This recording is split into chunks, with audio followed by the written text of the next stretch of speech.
722.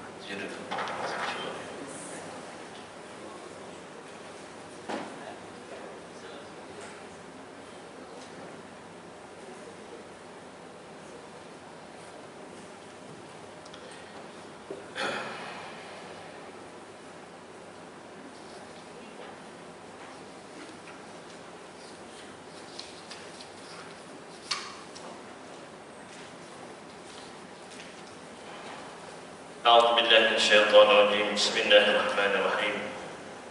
السلام عليكم ورحمة الله وبركاته. الحمد لله رب العالمين، والصلاة والسلام على أشرف الأنبياء والمرسلين سيدنا وحبيبنا وشفيعنا محمد صلى الله عليه وسلم وعلى آله وصحبه أجمعين. قال رب اشرح لي صدري ويسر لي أمري واحلل عقدة من لساني يفقهوا قولي. سبحانك لا علم لنا إلا ما علمتنا إنك أنت العليم الحكيم، ولا حول ولا قوة إلا بالله العلي العظيم. استغفر الله العظيم الذي لا إله إلا هو الحي القيوم وأتوب إليه. استغفر الله العظيم الذي لا إله إلا هو الحي القيوم وأتوب إليه. استغفر الله العظيم الذي لا إله إلا هو الحي القيوم وأتوب إليه. Muslimin dan muslimat sidang jemaah rahimakumullah, alhamdulillah dengan izin Allah Subhanahu wa taala kita dapat lagi bersama-sama untuk meneruskan perkongsian berkaitan dengan Rasulullah SAW sebagai pendidik terulung. Dan alhamdulillah kita dapat sama-sama mendirikan solat subuh secara berjemaah dan diberikan kesihatan insya-Allah pada hari ini dan masa-masa akan datang, untuk sama-sama kita terus mencari redha Allah dan mencari pahala di atas muka bumi ini. Dalam teknik yang disebutkan sebelum ini, bahawa Rasulullah SAW ini menjadikan diri baginda sebagai model dan juga panduan di dalam mendidik para sahabat baginda Nabi SAW. Dan didikan kepada para sahabat ini turun kepada kita pada hari ini. Kalau dilihat, kalau disebut sebagai model ini, atau Nabi menjadi role model lah, menjadi contoh kepada kita. Kalau merujuk kepada sunnah, disebut sebagai sunnah fi'liyah. Ya tuan-tuan, kalau belajar dalam ilmu mustalah hadis ataupun ulumul hadis, ada terdapat 3 kategori sunnah ini, iaitu sunnah fi'liyah dan sunnah qauliyah, sunnah fi'liyah dan sunnah taqdiriyah. Sunnah fi'liyah ini, sunnah qauliyah adalah sunnah yang berkait rapat atau bersabit dengan perkataan, qaul, perkataan Nabi SAW. Adapun sunnah fi'liyah ini adalah perbuatan Nabi, tingkah laku Nabi. Nabi menggayakan ataupun menunjukkan di hadapan para sahabat kena buat begini dan begini dengan kita panggil hands-on, praktis, dan diikuti oleh para sahabat dengan praktis juga, dengan hands-on kita panggil hari ini, praktikal. Dan satu lagi adalah sunnah taqdiriyah, iaitu perakuan Nabi terhadap sesuatu perkara. Saya bukan ajar ilmu mustalah hadis hari ini, tapi nak sebut tentang perkataan model tadi. Model tadi, bila Nabi sebut bahawa, ulama menyebut bahawa Nabi ini menunjukkan sesuatu, menjadikan diri baginda sebagai model yang orang lain ikut apa Nabi buat, itu kita panggil sunnah fi'liyah, secara khususnya. Bukanlah bermaksud sunnah fi'liyah ini tidak ada model-model juga, tetapi secara khusus, sebab tingkah laku baginda diikuti terus.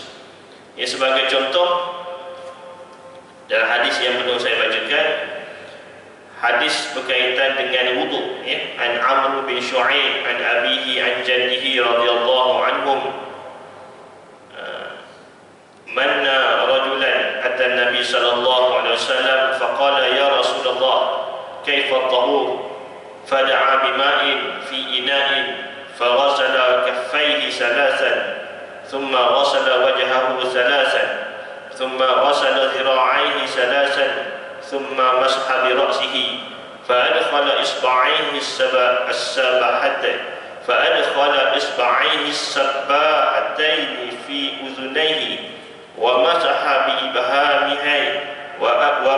بإبهاميه على ظاهر أذنيه وبالسباحتين باطن أذنيه ثم غسل رجليه ثلاثا ثم قال هكذا الوضوء فمن زاد على هذا أو نقص فقد أساء وظلم أو ظلم وأساء.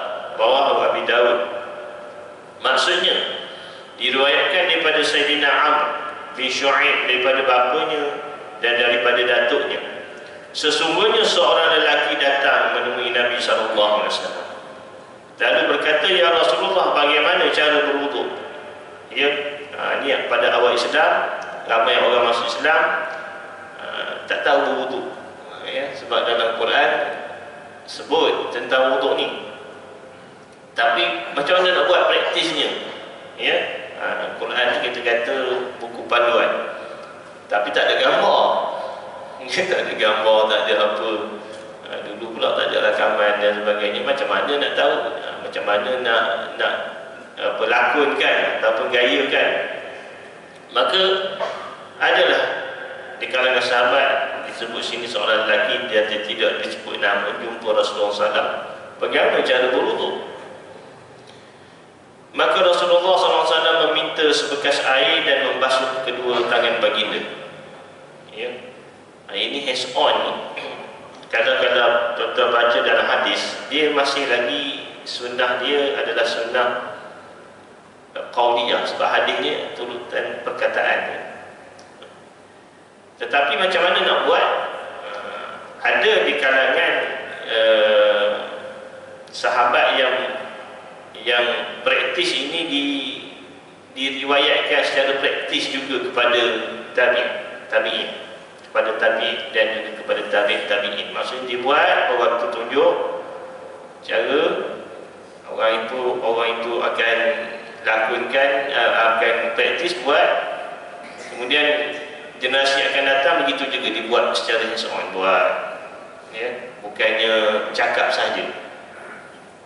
Kalau tuan-tuan sempat tengok dulu ada YouTube, saya tak ingat dah ada lagi, YouTube ke rakaman dah, seorang ulama yang umur dia dah tua dah, saya ingat dah meninggal dah kalau kira dengan umur YouTube tu. Dia menunjukkan cara bagaimana wuduk Nabi SAW, yang dia bawa sebekas air kecil, bawa air bekas air, dan dia berwuduk dengan bekas air itu saja cukup. Kemudian kata, inilah wuduk Rasulullah SAW yang dia warisi secara rawinya daripada guru dia, daripada rawi sebelum itu sehingga Rasulullah SAW. Secara praktis dia tunjuk, ya. Rupanya sikit dia guna. Kata Nabi guna banyaknya air, sapu muka cukup dengan satu, kalau kita bagi cebok lah atau centong kan, tentu ada kat luar tu, cukup itu untuk berwuduk. Itulah wuduk Nabi SAW. Kita berwuduk basuh kaki saja dah dekat 2 baldi, ya, sepok air, bukan basuh kaki setengah tu. Kadang-kadang kita tengok juga ni basuh kaki ke sepok air, sepok air. Padahal Nabi SAW pernah menegur orang yang tergesa-gesa berwuduk.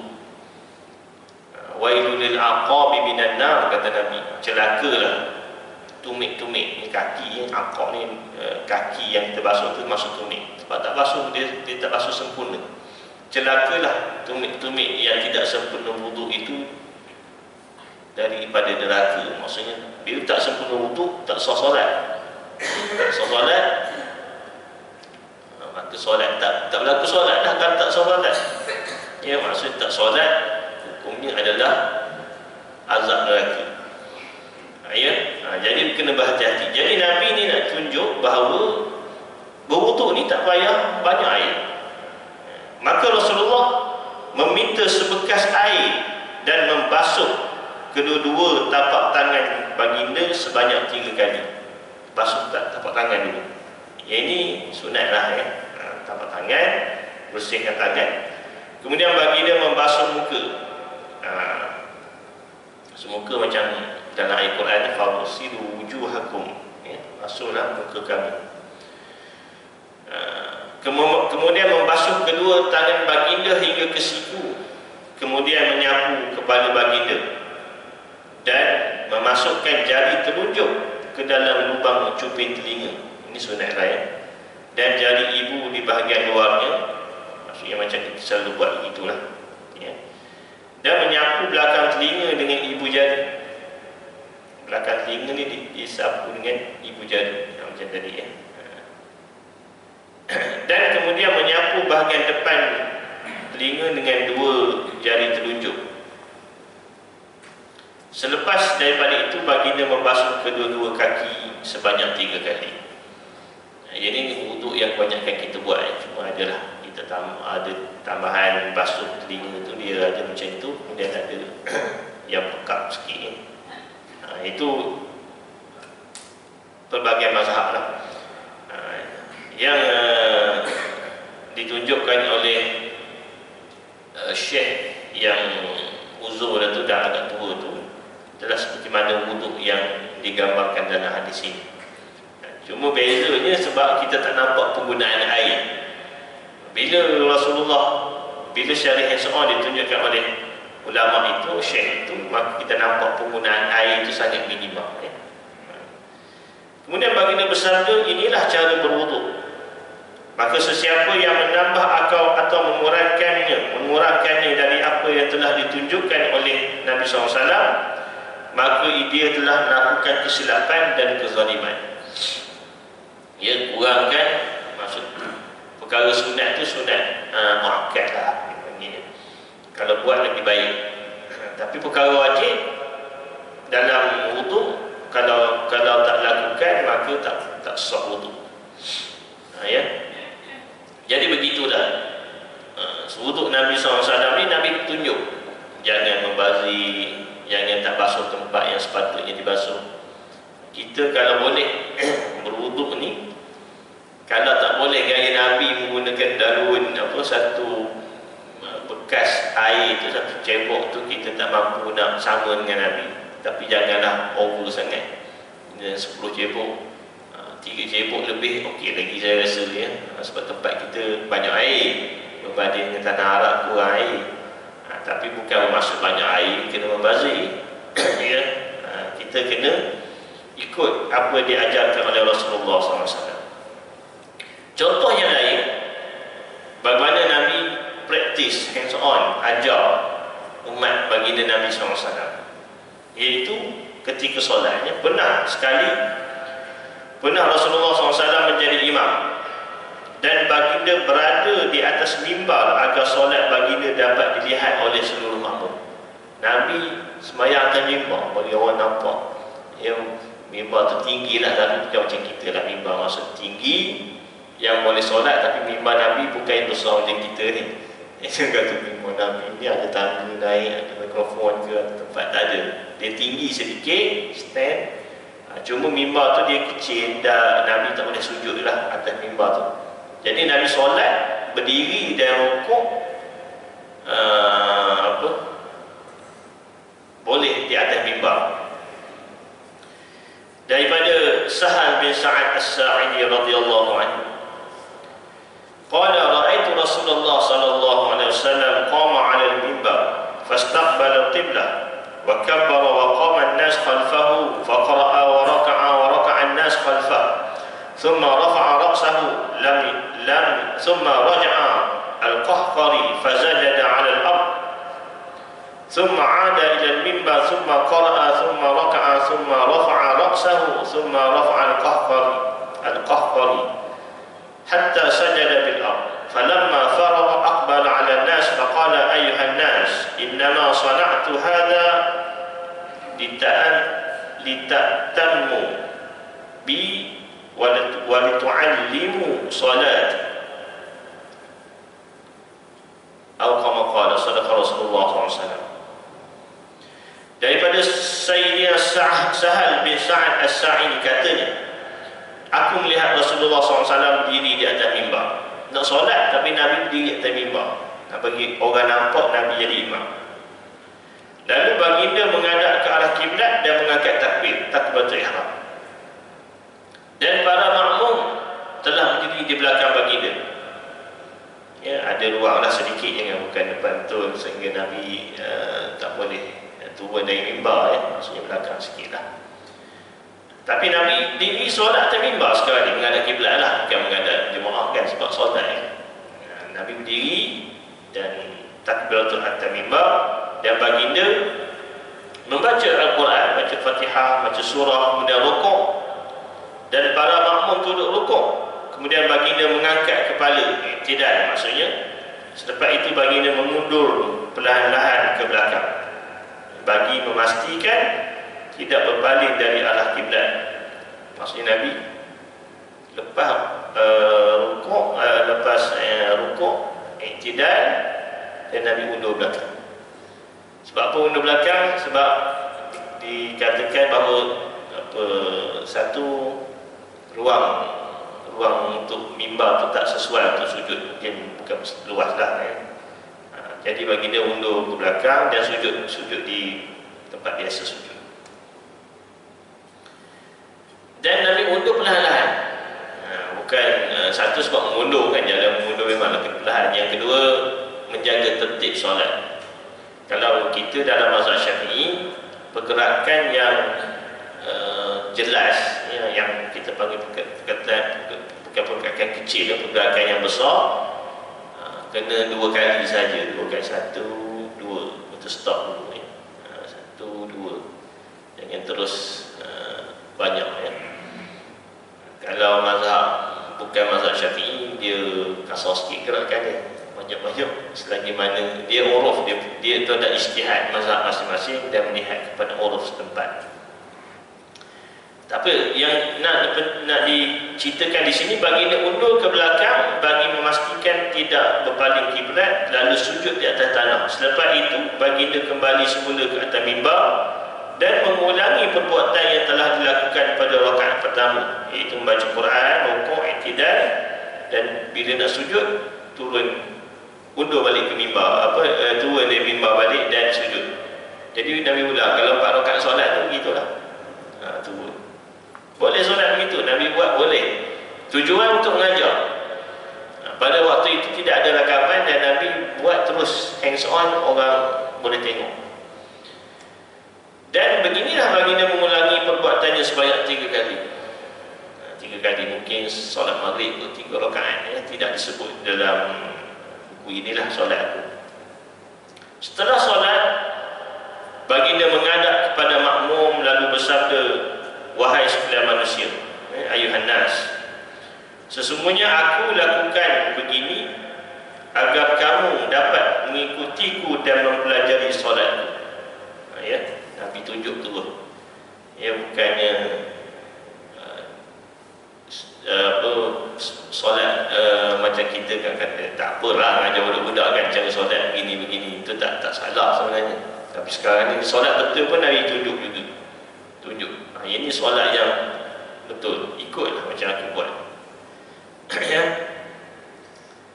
Kata Imam Ibn Hajar, sesiapa yang melakukan sesuatu perbuatan yang menyalahi adat, seperti perbuatan Nabi solat atas mimbar kemudian turun ke atas tanah untuk sujud. Sebab solat ni orang tak buat lah biasa, imam tadi pun tak ada buat undur belakang solat standard lah kan, solat kita. Tapi Nabi buat begitu, jadi kita sebut menyalahi adat. Kalau buat begitu, kata Syekh Imam Ibn Hajar, hendaklah dia terangkan kepada orang ramai apakah hikmah dan tujuan berbuat demikian, agar tidak timbul fitnah dan kekeliruan. Ya, kalau ada ketikanya imam, so imam ni nantikan dia dah belajar banyak tentang imam, bagaimana menjadi imam, menjadi makmum. Kalau dia lepas berbuat satu perkara yang menyalahi adat, lepas solat kena bagi tahu. Seperti mana Rasulullah SAW, ya, setelah baginda memberi salam, Nabi terus berpaling kepada para sahabat dan orang Islam di belakang baginda ni dan memberitahu ini adalah solat agar diikuti, ya, sebab bagi dia nak mengajar, jadi bagi dia bangun, bagi tahu sebab apa buat begitu tadi, sebab ini solat ni nak tunjuk cara solat yang betul. Jadi kalau imam menjadi imam kemudian ada buat perbuatan yang dia sah solat tapi menyalahi adat, maksudnya kebiasaan orang sembahyang macam ini normal, ini abnormal sikit lah. Contohnya imam dia lepas bagi salam rupanya tak cukup rakaat, bagi imam dah cukup rakaat, ya, sebab ada hadis Nabi solat tak silap saya solat zuhur ataupun asar, solat 4 rakaat lah maksud tu.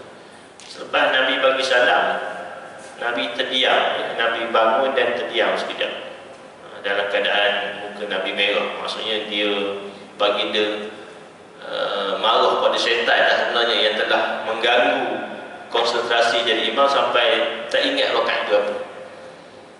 Kemudian ada sahabat yang bertanya, ada wahyu baru ke sebab menyebabkan Nabi sembahyang sepatutnya 4 rakaat jadi 2 rakaat? Jadi Nabi kata tak ada, kurang 2 rakaat, sebab bila disebut 4 rakaat jadi 2 rakaat, Nabi tahu bahawa kurang rakaat. Kemudian Nabi sambung balik solat 2 rakaat tambah, ya. Okey, baik, tu tuan-tuan ada belajar dalam fiqh ibadat, ya. Saya tak ada syarah tu, nak cerita kalau jadi imam bila kurang rakaat dalam qiyam begitu, bagi salam tiba-tiba bagi dia betul dah rakaat ataupun dia keliru tapi dia tak sujud sahwi ataupun tak tambah rakaat, bagi salam kemudian ada makmum tegur cakap tak cukup rakaat, contoh tak cukup 1 rakaat, maka ketika itu imam bangun tambah 1 rakaat, terus tambah 1 rakaat dan memberi salam, sujud sahwi lah, sunatkan sujud sahwi dan memberi salam. Baik, isunya apa? Isunya ada di kalangan jemaah dia keliru ke belakang, macam tu ke macam ni, jadi imam ni lepas bagi salam dia kena bangun sebaiknya, bangun dan bagi tahu makmum. Tadi solat tadi lain sikit pada solat yang kita buat, sebab dah bagi salam sambung tambah 1 rakaat, boleh atau tidak? Boleh, sebab itu adalah perbuatan Nabi SAW. Nabi tunjukkan cara dia, bukan sembahyang semula. Ada orang kata dah bagi salam borak, tak cukup rakaat, tak cukup rakaat, sembahyang semula lah, sembahyang semula 4 rakaat balik ulang. Mengikut kita mazhab Syafi'i kena sembahyang semula jika dah cakap banyak, ya. Ada tak silap saya 7 perkataan ke 6 perkataan, sebab dia kiaskan dengan berapa perkataan yang Rasulullah sebut selepas bagi salam tu, ditegur oleh sahabat tu berapa perkataan yang Rasulullah sebut. Jadi dalam mazhab kita dikira berapa perkataan tu, jangan lebih dari itu.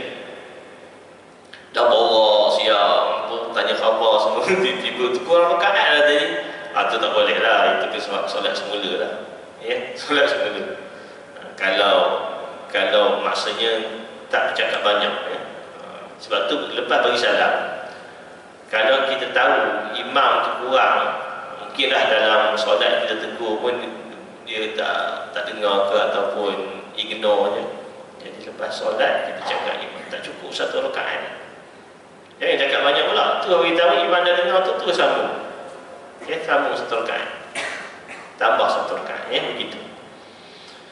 Jadi bagi imam kena bagi tahu bila buat sesuatu keadaan yang khawariqul adat tersebut, yang berlainan dengan adat kebiasaan. Yang kedua, harus mengajar para makmum cara-cara solat dengan perbuatan. Boleh, ya, bagi orang dah tahu, jangan kata nak tunjuk pandai buat imam tu, orang dah tahu, janganlah agak begitu, sebab kadang-kadang yang belakang kita ni bukan sama level. Mungkin hari itu baru masuk Islam, yang ini baru sembahyang, baru belajar sembahyang walaupun dah tua, ya.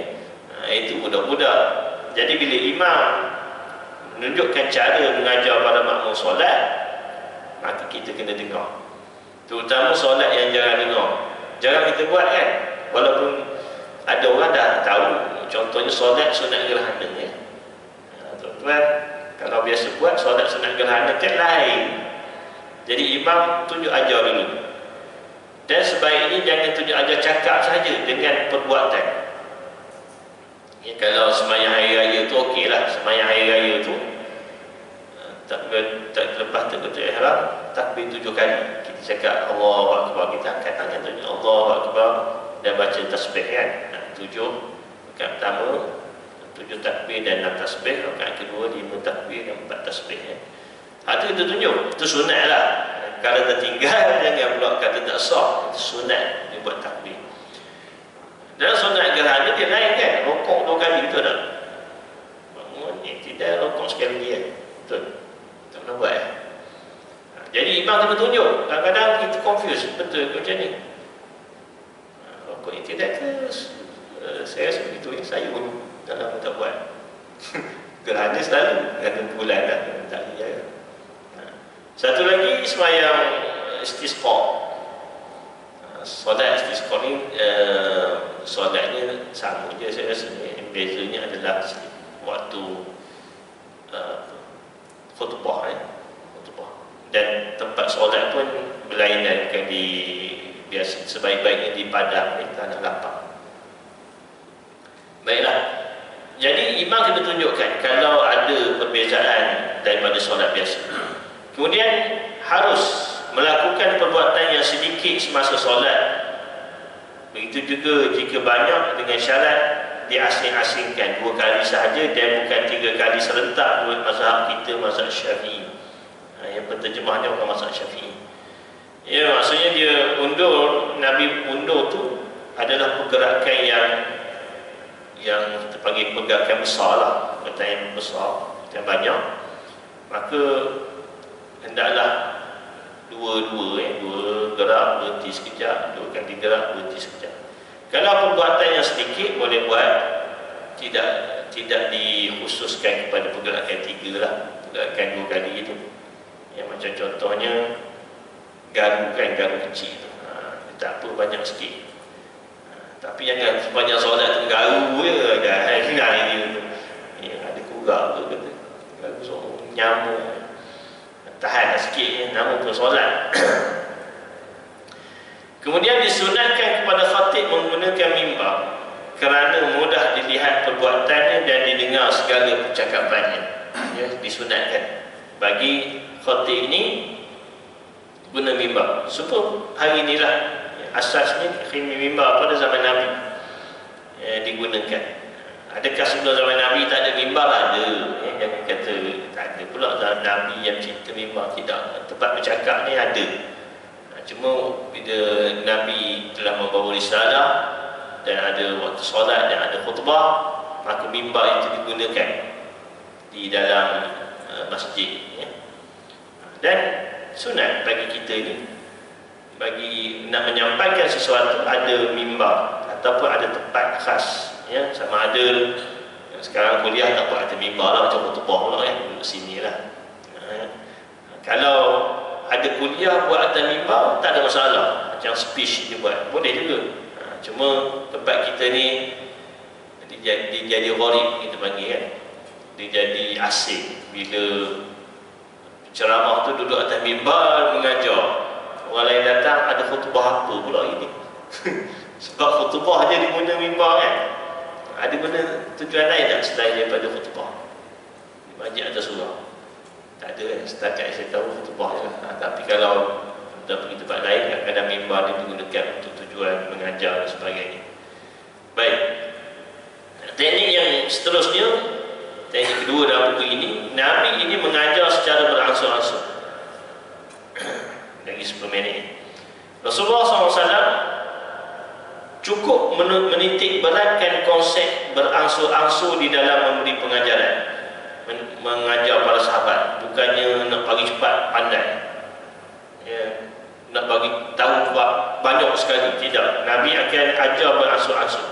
Sebab Nabi ini selain daripada baginda Rasul, baginda juga murabi, pendidik yang sentiasa mendahulukan perkara lebih penting daripada perkara yang kurang penting ya.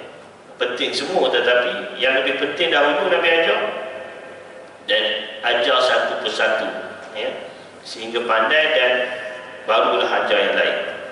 Contohnya dalam hadis an Jundub ibn Abdillah radhiyallahu anhu qala kunna ma'an Nabi sallallahu alaihi wasallam wa nahnu fityan khazawirah fata'allamna al-iman qabla an nata'allam al-Quran thumma ta'allamna al-Quran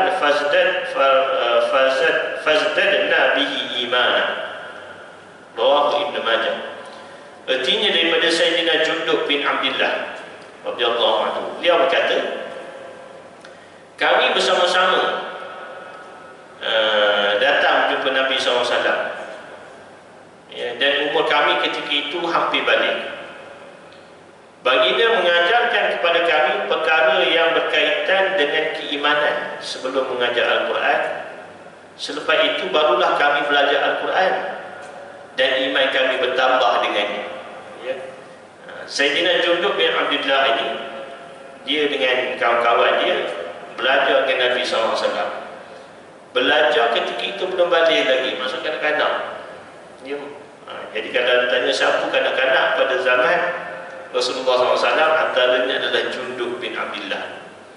Ya, dia belajar dengan kawan-kawan dia. Jumpa Nabi, apa Nabi ajar mula? Keimanan, baru ajar Quran. Ya, bila belajar Quran dia kata bertambah iman. Mula-mula belajar iman dulu, belajar tauhid, ya. Janganlah tanya saja nak cakap Nabi ajar lah sifat 20 saja. Ada orang macam tu, Nabi tak ajar sifat 20 tu. Tu tanya cakap tu. Jadi tak apalah, saya tak nak bahas lah, bukan bidang saya itu. Tapi Nabi ajar tauhid, Nabi ajar keimanan, ya. Hadis satu lagi saya baca dia punya syarah sajalah. Hadis ini riwayat Bukhari dan Muslim. Daripada Sayyidina Ibn Abbas, sesungguhnya Nabi SAW pernah memutuskan Sayyidina Muaz bin Jabal ke Yaman. Lalu baginda bersabda, sesungguhnya kamu akan menemui satu kaum dari ahli kitab, maka serulah mereka kepada penyaksian bahawa tiada Tuhan yang layak disembah melainkan Allah, dan bahawasanya aku ialah Rasulullah. Setelah mereka mentaati perkara tersebut, maka ajarlah kepada mereka bahawa Allah Ta'ala mewajibkan ke atas mereka agar mengeluarkan zakat yang diambil daripada golongan kaya dan diberikan kepada orang miskin, fakir dan miskin. Setelah mereka mentaatinya, yakni membayar zakat, maka hendaklah kamu menjauhi hartanya, jangan kacau harta dia dah, kata Rasulullah. Ini pesan kepada Muaz. Takutilah doa orang yang dizalimi, kerana tiada hijab yang menghalangnya untuk dikabulkan oleh Allah. Hadis ini hadis yang menunjukkan bahawa Sayyidina Muaz ni dihantar ke Yaman untuk mengajar agama, ya. Sebab Nabi akan memutuskan orang-orang tertentu yang Nabi percayai untuk mengajar agama. Jadi Muaz ni dihantar ke Yaman. Jadi Nabi suruh apa mula-mula? Ajar tauhid dulu, syahadah dulu, kenal Allah, kenal Rasulullah, ya, ketahui kepada berkaitan dengan syahadah. Kemudian baru ajar fiqh. Antaranya Nabi suruh ajar zakat, bayar zakat, ya, bagi ambil bayar kepada zakat kepada fakir miskin, minta ambil daripada orang kaya dengan nilai-nilai tertentu, ikut zakat lah, ya, nisab zakat. Maka ketika itu kalau dia dah bayar, kata Nabi, abaikan. Bukan abaikan, jangan kacau lah dia, mereka ini, jangan menzalimi ambil lebih. Kalau dia nak bagi lebih itu cerita lain, maksudnya jangan zalimi ambil lebih, ya. Dan hadis terakhir saya bacakan maksud dia, ya. Daripada Sayyidina Muhammad bin Fudail, daripada Atha, daripada Abi Abdurrahman As-Sulami Al-Muqri, beliau berkata, salah seorang sahabat yang mengajar kami Al-Quran memberitahu kami bahawa sesungguhnya mereka belajar dengan Nabi sebanyak 10 ayat. Nabi belajar dengan Nabi itu Al-Quran, ya. Dia kata seorang sahabat mengajar kami Al-Quran. Sahabat yang Abi Abdurrahman Al-Muqri ini, As-Sulami ini, dikata bahawa sesungguhnya mereka pada zaman Nabi ini belajar dengan Nabi SAW Al-Quran direct, sebanyak mana 10 ayat sahaja. Mula-mula ajar Nabi ajar 10 ayat, dan mereka tidak berpindah kepada 10 ayat yang lain melainkan mengetahui apa yang terkandung pada ayat itu dan beramal dengannya. Macam tu Nabi ajar. Ya, satu sebab mereka ni dah pandai bahasa Arab dan pandai membaca dah. Nabi ajar baca dulu 10 ayat.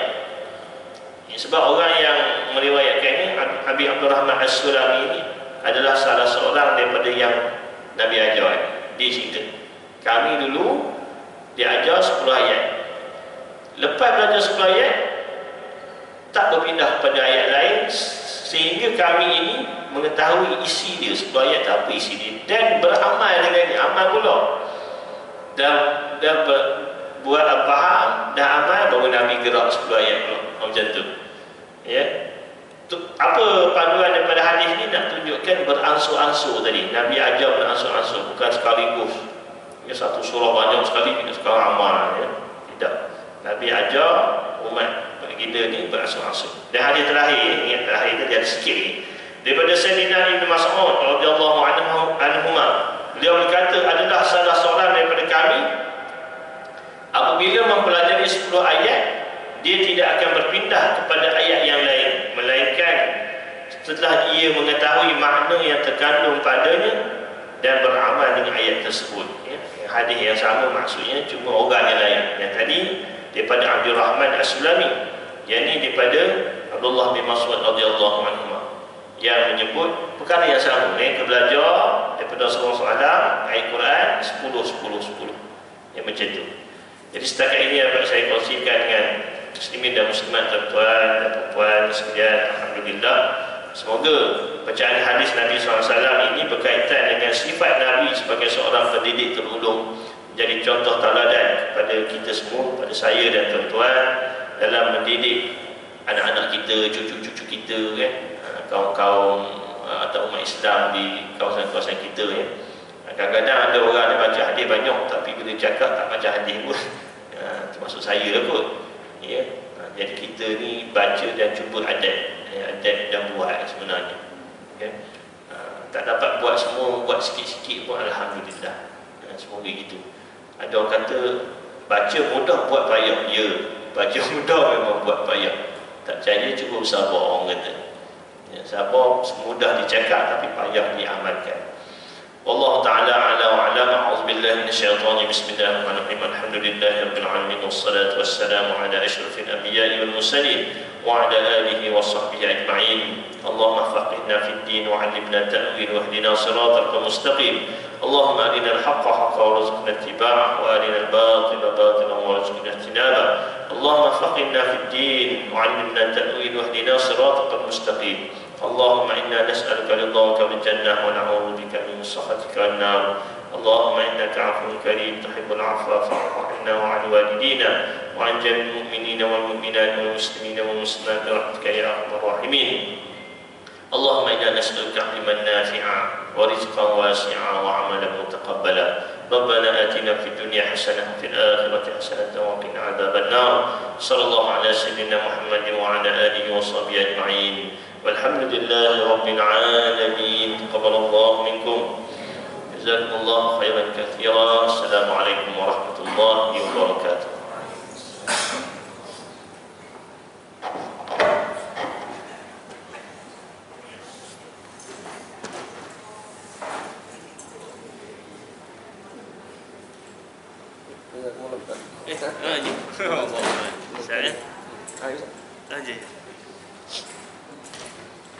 Kalau demam ni pening pada tak cukup tidur. Musim-musim. Orang tua tak tahulah sakit tu. Penyakit ni.